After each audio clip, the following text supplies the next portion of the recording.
you start, start, okay, start. Yeah, sure. So I want to kind of do a rehash of the previous assays that were done in the paper that I had read. And so they first started off with the PROTAC binding to the METAP2. So here are the results for that, if you remember seeing this figure from last week.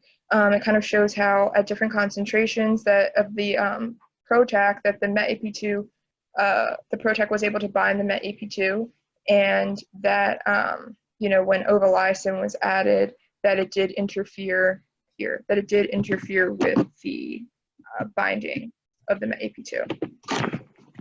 I'm sorry, my computer's about to die.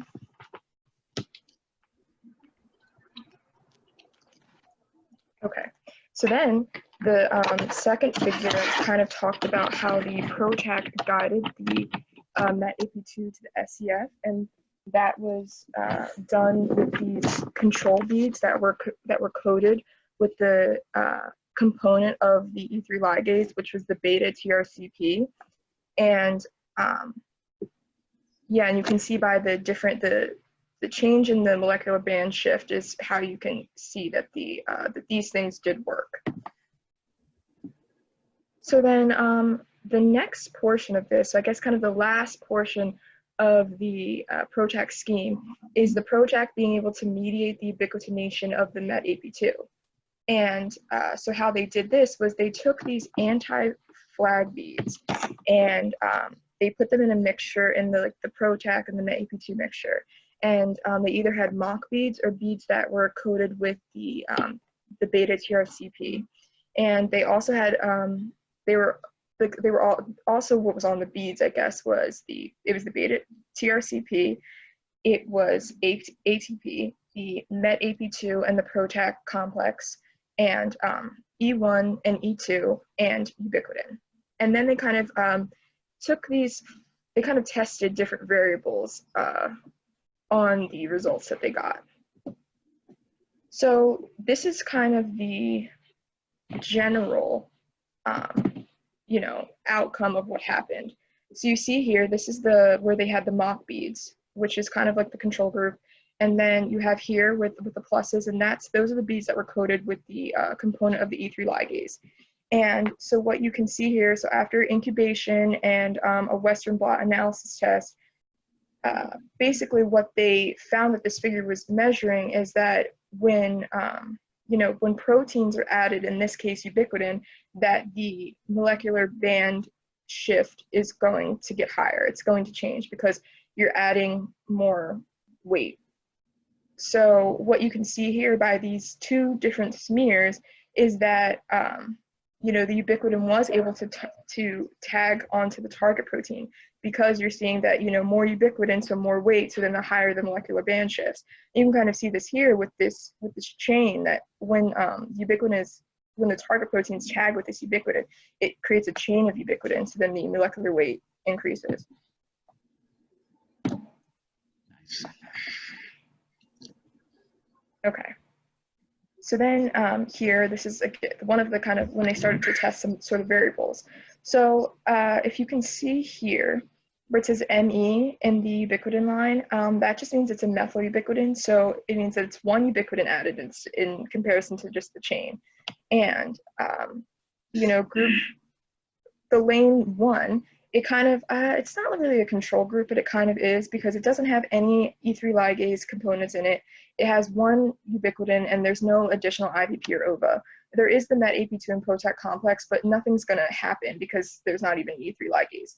And then if you see in lanes 2 and 3, you'd still have the methyl ubiquitin, but now you've added in components of the E3 ligase, those beta TRCP beads.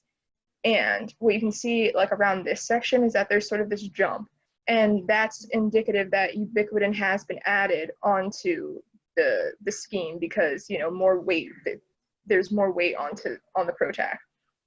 And then in lane 4, you have, you know, free ubiquitin, so it's able to create that chain, and you have the E3 ligase beads. So you see such a shift in the molecular band weight. It's almost like 2 to 3 bands higher. So you're seeing that that it is true that when there's free ubiquitin added, it adds in this chain and the molecular band shift. And then in these last 3 rows, this was kind of just, they were adding the different components like they did to these, but instead now there's no PROTAC. So really there's no ubiquitination that can occur because you don't even have the components of that's supposed to, I guess, catalyze the ubiquitination. So then in this portion, what they did was, so they kind of recognized, okay, so the PROTAC works. However, you know, what might block it? What might block the ubiquitination of the MET-AP2? And so what they did was, like before, how I talked about in my last presentation, how they added the free ovalysine and wanted to see if that interfered with the binding of the PROTAC to the MET-AP2. In this case, we're not talking about binding, but we're still talking about something that could potentially interfere with the process. And so what they saw here is that when you added the ovalysine, that you got that it was still able to go through the process of the ubiquitination. It was still, the E3 ligase was still able to you know, tag the target protein with this ubiquitin, because you're seeing these dark kind of striations. And that's also, you know, it's very similar to lane 2, where you have, it's basically like I guess the actual PROTAC scheme, where you have the E3 ligase, you know, you're adding all the regular components. And then you can see here with the, when you add the IPP peptide, that it did inhibit the ubiquitination of MET-AP2, because you're seeing like less dark striations, and that's kind of, you know, similar to lane 1, where you don't have anything, you know, it's kind of the control group here. And this makes sense because if you remember what I had said in my last presentation, that the ovalysine covalently binds to the MET-AP2. So that's not going anywhere. So the addition of ovalysine is not going to change anything. But the IPP peptide, which is on the other end of the PROTAC linker and is kind of the linker to the E3 ligase, with the addition of free IPP peptide, it's basically going to wash away the peptide that's not, the peptides that aren't already on, or okay, so the addition of, I guess, yeah, like I said, free IPP peptide is going to wash away the peptide. And you can see that here with you know, there's barely any shifting because it's technically not there anymore. So then it can't carry out the process of ubiquitination. Exactly. So, so they're finished their paper, and they kind of wanted to see now, will the PROTAC work in an actual intracellular system? Because so far all the assays prior to this have been done synthetically. So what they did was they took these eggs, these Xenopus eggs, which are actually used like very commonly in research for like on cellular processes. And Scott kind of told me that they're basically like goopy frog eggs. And so what they did was they injected these eggs with the like MET-AP2 and PROTAC complex, and then they incubated that, blotted them, and wanted to see, you know, if it still worked in an actual biological process. So basically, if you can see here, at the 30-minute mark, you can see that the proteins start to degrade. And so that, you know, it's indicative that it's still working, the PROTAC is still doing its job. But the addition of these enzymes is kind of important because, so the LLNL and the EPOX,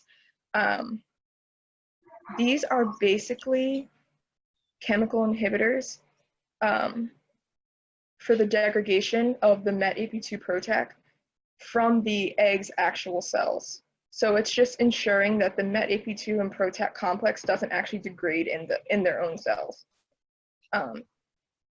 So they use components from the egg cells to, you know, inhibit this. And then these last 2 enzymes are the IKKEE and the OA. And these are basically ensuring that the IPP peptide continues to phosphorylate. So I don't know if you remember, but towards the very beginning when I kind of introduced the idea of these different components in the IPP peptide, well, one of the, I guess, requirements for the IPP peptide to work is that it needs to continue to go through a phosphorylation process. And these enzymes kind of make sure that that happens so that the MET-AP2, the target protein, can be tagged with ubiquitin and go under ubiquitination, and then eventually degradation by the proteasome. And you can see that, it happened with these higher molecular band shifts because of the molecular weight. And that's it. Can I interrupt for 1 second, Naya? Sure. So one thing that you said is not quite correct. So the first two molecules, the L, L, and L, these molecules that have horrible sort of abbreviations, and then the other one is the epochs. So those molecules, I looked them up, and what they do is they inhibit they're not in the eggs. They're the scientists added them, and what they are is inhibitors of the proteasome. So that even if the MET-AP2 PROTAC gets ubiquitin added, it won't be degraded because the proteasome which is the degradation machine, is inhibited. So it sort of like stalls out the process. Okay. It wouldn't prevent them from becoming ubiquitinated, which could also make them become fainter. So I don't quite understand why you know what I mean? Like, but I think that's the function. Okay. But yeah, very nice.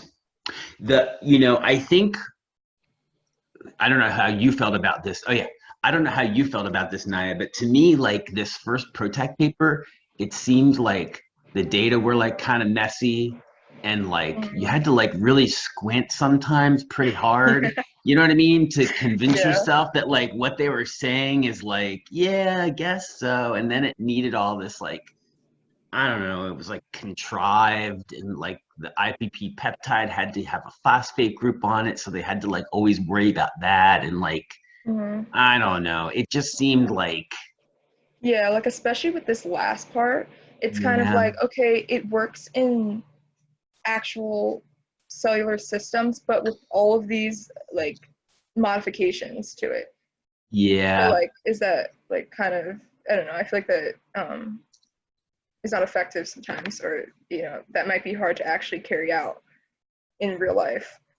I totally agree, and I think it was maybe hard to make the jump at this point to know that, wow, this could really be like a useful technique to deplete a cell, like an actual intact living cell, of a protein using this sort of new technology. Like, I don't think this was convincing that was true. But it is good though, I think, every once in a while to like look at a paper that's like not super great. Like, it's a very good idea, and I think they did show that it probably can work, but this was not like a home run at all. You know what I mean? Yeah, it was more like a bunt and they got on base because it was like a bad throw. You know what I mean? Yeah, I love how you're telling me this after I have. What? Like, we're like, yeah, this paper's terrible. Like, it's not terrible. It's not terrible. It's not terrible. I just want you and everybody else to anticipate that what's coming, there are substantial improvements in the design of the molecules and how they work and how they're able to measure that they work, and they can do it in living cells, and they get across the cell membrane, they become smaller. They're just, and the ways they're able to like design the molecule and then measure the effectiveness gets way better. So you're not going to be squinting at, oh yeah, that like little line above the other line is like a little bit less. But even if you look at it, like just the normal variation in this Mm-hmm. gel is a lot. Like it's a Yeah. bad gel, right? Mm-hmm. Yeah, I mean, if one of you brought me this gel, I'd be like, yeah, you should probably do the experiment again. Yeah, I get that. Yeah. So anyway, because you would want the lower band to be constant, right? Because nothing's happening to Mm-hmm. that. Yeah, and it isn't. It's just not. It's like kind Right? of sucky. Yeah. I know. Yeah. Yeah, this is not a good this was definitely like I think it was in the works. But it got published into a paper also. So I think that there was like Yeah. Yeah. No, it's a very good idea. And so it was important for that. It's just that, of course, when people are just learning how to do things, of course, they're not as good as people who come later, right? exactly. So you don't want to fault them too much because it actually is a very, very good idea. Um, and of course, I think they wanted to get it in print so people, so the idea was like associated with them because there might have been other people working on this kind of thing too. Mm-hmm. And the other thing that I guess I would say about this paper, just for all of you, is because we talked a little bit about like journal quality.